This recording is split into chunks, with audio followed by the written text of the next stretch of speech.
Why is my horse responding this way? There's a lot of these like, wait, I have to stop everything else so that I can try and sort out what is happening or why my horse is doing this. And what many people don't recognize is that in the moment that we are drawn into the, let's say you're leading the horse and he suddenly gets very big and tight and he looks down the road or he looks, somewhere else. How many times have you noticed that you go, what are you looking at? And that you actually mentally follow wherever the horse is focused on. Or if you're in the arena and the horse suddenly stops and looks at something and you go, what are we looking at? And you kind of check out for the moment to see what it is.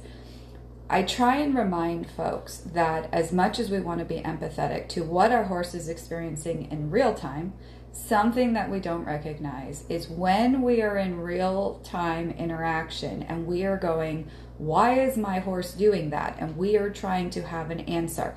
It's the scary garbage truck. It's the cat zooming at the far end of the property. It's another horse leaving. Whatever it might be, doesn't really matter because the reality is it's out of our control. Meaning we cannot control the world around our horse. We cannot make things stop or go. We cannot have less activity at the barn. We cannot make everything perfect, ideal, and quiet so then our horse can really focus. So what we have to embrace is the reality that the world is going to continuously be changing around us and that things are going to be out of our control. And the best thing that we can do to help our horse be able to navigate through life's changing constants, situations is to be able to have the skills to offer communication that gives the horse a sense of security or safety.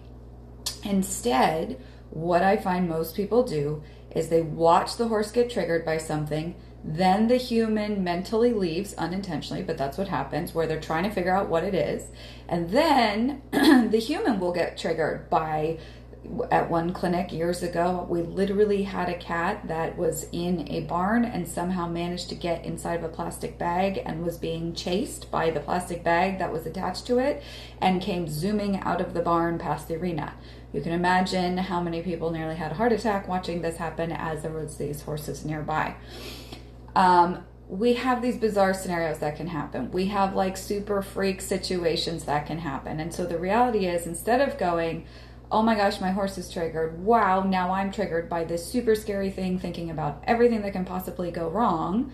What we have to recognize is in those moments when we are going down that rabbit hole mentally, we are not communicating anything that is helpful to the horse. We are not giving the horse guidelines. We are not giving the horse support.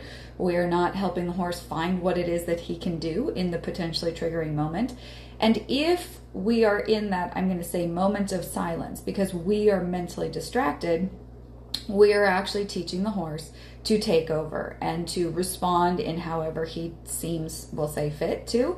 And what happens is he winds up probably making decisions in how he's going to cope in the scenario or not cope in a manner that makes the person feel uncomfortable. And when that person is now, one, mentally triggered by the unexpected event, two, seeing their horse get bigger, more dramatic, get tight, get defensive, get all these different things, they are now reacting to the horse's reaction after the fact.